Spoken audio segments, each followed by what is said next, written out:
ஓம் சக்தி தாயே துணை.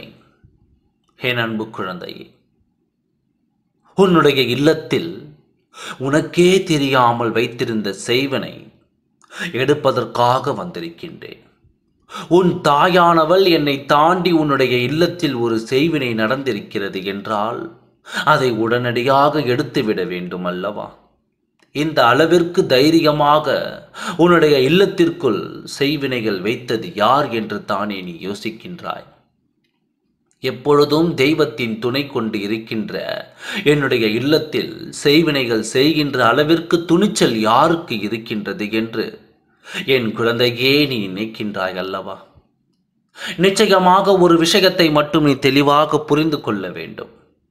இல்லத்திற்குள் செய்வினைகளை வைக்க தீய சக்திகள் எதுவும் வரவில்லை. தீய எண்ணங்களை கொண்ட மனிதர்கள் வந்திருக்கின்றார்கள். அந்த மனிதர்கள் யார் என்பதனை உனக்கு இன்று நான் விளக்கமாக சொல்கின்றேன். அவர்களினுடைய அடையாளத்தை சொல்லும் பொழுதே நீ நிச்சயமாக இந்த வராகி யாரை பற்றி சொல்கிறேன் என்பதை நீ புரிந்து கொள்வாய். உன்னுடைய இல்லத்தில் சில நாட்களாகவே சந்தோஷம் இருந்து கொண்டிருக்கின்றது. இதை பார்த்து கொண்டிருந்தவர்கள் இவர்கள் மட்டும் எப்படி சந்தோஷமாக இருக்கின்றார்கள், இந்த சந்தோஷத்தை எப்படியாவது கெடுத்துவிட வேண்டும் என்று எண்ணம் கொண்டு உன்னுடைய வாழ்க்கையில் மிகப்பெரிய பிரச்சனைகளை உருவாக்க திட்டங்களை தீட்டினார்கள். அவர்கள் தீட்டிய திட்டங்களை தீட்டுவதற்கும் பல முயற்சிகளை மேற்கொண்டார்கள். இந்த செய்வினைகளை செய்ய வேண்டும் என்று நினைத்தவர்களுடைய ஒருவருடைய குணம் எப்படிப்பட்டது என்று உன் வராகியம்மா சொல்கின்றேன். பொறுமையாக கேள்.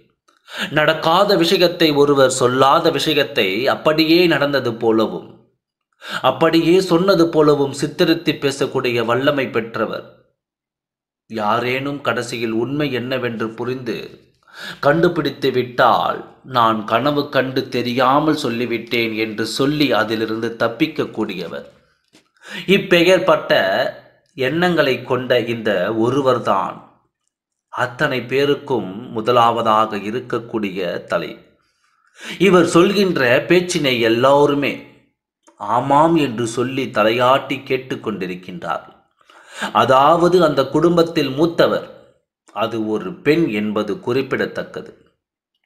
இந்த பெண்ணினுடைய செயல்கள் அவர்கள் குடும்பத்தில் உள்ளவர்களுக்கு பாதிப்பினை ஏகப்பட்டதை கொடுத்திருக்கின்றது. இவர்களால் அவர் உடன் பிறந்தவர்கள் பட்ட கஷ்டங்களும் துன்பங்களும் ஏராளம். ஆனால் இன்று உன் குடும்பத்தை எதிர்க்க வேண்டும் என்று நினைத்தவுடன் அவர்கள் எல்லோருமே ஒன்றாக சேர்ந்து விட்டார்கள். உன் குடும்பத்தில் செய்வினைகளை எப்படி ஏனும் வைத்துவிட வேண்டும் என்று அவர்கள் முயற்சிகளை செய்கின்றார்கள். ஆனால் அவர்கள் இந்த செய்வினைகளை செய்தால் அதற்கு ஆகக்கூடிய செலவுகளை எல்லாம் கணக்கில் கொண்டு அதை செய்யாமல் விட்டு மற்றவர்கள் மூலமாக எப்பொழுதும் ஏதேனும் ஒரு பிரச்சனைகளை உன்னுடைய குடும்பத்திற்குள் ஏற்படுத்தி கொண்டிருக்க வேண்டும் என்று நினைத்து அதனை செய்து கொண்டிருக்கின்றார்கள். அவர்கள் செய்கின்ற இந்த பிரச்சனைகள் எல்லாமே இப்பொழுது உன்னுடைய குடும்பத்தில் பிரதிபலித்து கொண்டிருக்கின்றது. இந்த பிரதிபலிப்பானது இப்பொழுது உன்னுடைய வீட்டில் ஏற்படுகின்ற சில பிரச்சனைகளுக்கு மிகப்பெரிய காரணமாக அமைந்துவிட்டது. இந்த காரணத்தினால் என் குழந்தை சில நேரங்களில் நீ மனவேதனைகளோடு இருந்து கொண்டிருக்கின்றாய் அல்லவா? அவர்கள் அப்படி என்ன செய்திருப்பார்கள் என்பதனை நீ புரிந்து கொள்ள வேண்டிய நேரம் இது. அவர்கள் மற்றவர்களை உன்னுடைய இல்லத்திற்கு வரும்பொழுதெல்லாம் உன்னை பற்றி தேவையில்லாத விஷயங்களை சொல்லி சொல்லி அவர்களினுடைய எண்ணங்களை அப்படியே மாற்றிவிட்டார்கள். அதனால் உன்னுடைய இல்லத்திற்கு யாரேனும் வந்து பேசும் பொழுது கூட நல்ல மனநிலையோடு பேச முடிவதில்லை. மனதிற்குள் ஒன்றை வைத்துக்கொண்டு வெளியில் ஒன்று பேசுவது போலத்தான் இடத்தில் இவர்கள் எல்லாம் பேசிக்கொண்டிருக்கின்றார்கள். அப்படியானால் இப்பொழுது உடனடியாக என்ன விஷயத்தை செய்ய வேண்டும்? என் குழந்தையே, செய்ய வேண்டிய விஷயம் என்ன தெரியுமா? இது போன்ற எண்ணங்களை கொண்டு யாரெல்லாம் உன்னோடு பேசுகின்றார்களோ முதலில் அவர்களிடத்தில் நீ சற்று கவனமாக இருக்க வேண்டும். உன் இல்லத்திற்குள் யார் வந்தாலும் சரி, வந்தவுடன் முதலில் அவர்களுக்கு பருகுவதற்கு நீர் கொடுக்க வேண்டும். ஏனென்றால் மனதில் ஏதேனும் கெட்ட எண்ணங்களோடு வந்தாலும் சரி, உன் மீது கோபத்தோடு வந்தாலும் சரி, அவர்களுடைய எண்ணங்களை இந்த நீரானது மாற்றிவிடும். அவர்களின் மனநிலையில் இது மாற்றங்களை கொண்டு வரும். கெட்ட எண்ணங்களோடு வந்திருந்தாலும் ஒரு நொடியில் அவை எல்லாம் மாறி உன்னிடத்தில் நல்லபடியாக பேசுவார்கள். இந்த எண்ணங்களை கொண்ட மனிதர்களை முதலில் உன்னுடைய வாழ்க்கையிலிருந்து நீ ஒதுக்கி வைக்க முயற்சி செய். அப்படி முடியவில்லை, இவர்கள் இங்கே வரத்தான் செய்கிறார்கள் என்றால், என் குழந்தையே, முதலில் அவர்களுக்கு நீ புரிய வைக்க வேண்டிய விஷயம் என்ன தெரியுமா? அவர்கள் மனதில் இருந்து நீ தெளிய வைக்க வேண்டிய விஷயம் என்ன தெரியுமா? அது வேறொன்றும் கிடையாது. அது இந்த வாழ்க்கையில் நீ செய்ய நினைக்கின்ற நல்ல விஷயங்களை எல்லாம் அவர்கள் கண்முன்னால் நீ செய்ய வேண்டும். நீ ஒவ்வொரு நல்ல விஷயங்களை செய்ய செய்ய மற்றவர்களை உன்னை பாராட்டும் பொழுதுதான் உண்மையான வாழ்க்கை என்ன என்பதை அவர்களுக்கு புரிந்து கொள்வார்கள். அடுத்தவர்களுக்கு கெடுதல் செய்ய வேண்டும் என்று நினைத்தால் தன் வாழ்க்கையில் என்ன நடக்கும் என்பதனை அவர்கள் புரிந்து கொள்வார்கள். இப்படி இந்த வாழ்க்கையில் நடக்கின்ற சில விஷயங்கள் ஒவ்வொருவருடைய மனநிலையிலும் பாதிப்புகளை ஏற்படுத்தும்.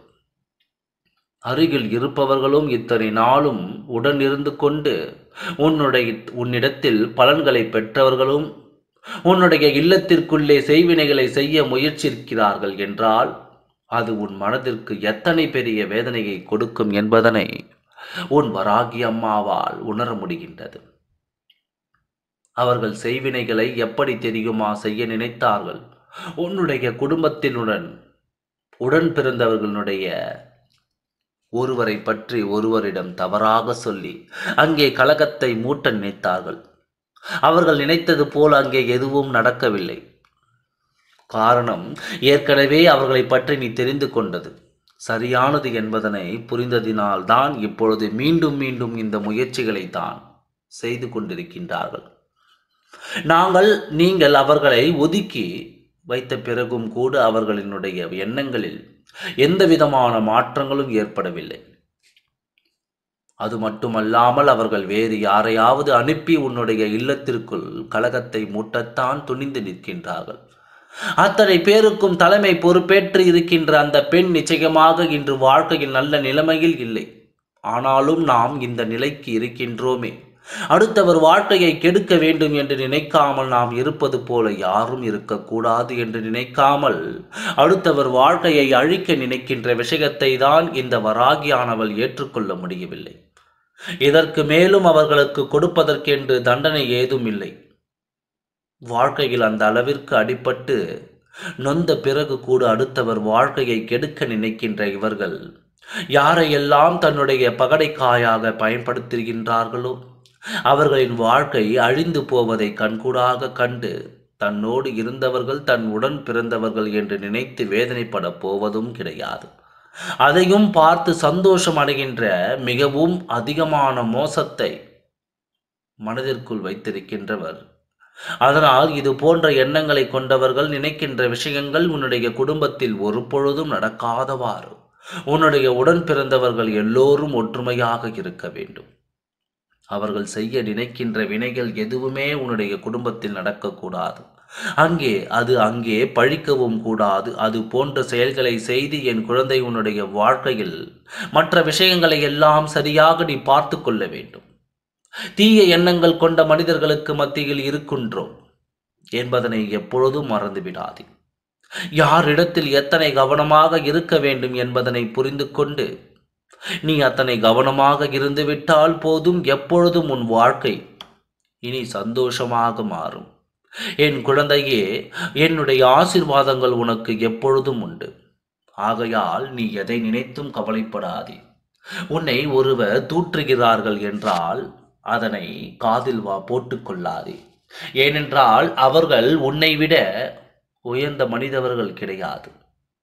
ஆகையால் எதை நினைத்தும் கவலைப்படாமல் உன்னுடைய இலக்கை நோக்கி போய்கொண்டே இரு. உன்னுடைய வெற்றி இலக்கை நோக்கி போய்கொண்டிருக்கும் இந்த நேரத்தில் நிறைய தடங்கல்கள் வரும். ஆகையால் எதை நினைத்தும் கவலைப்படாமல் ஒற்றுமையாக இருந்து உன்னுடைய வேண்டுதல்கள் நிறைவேறும் வரை சற்று பொறுமையாக காத்திரு. அனைத்தையும் இந்த வராகியானவளை நினைத்து கொண்டு செய்.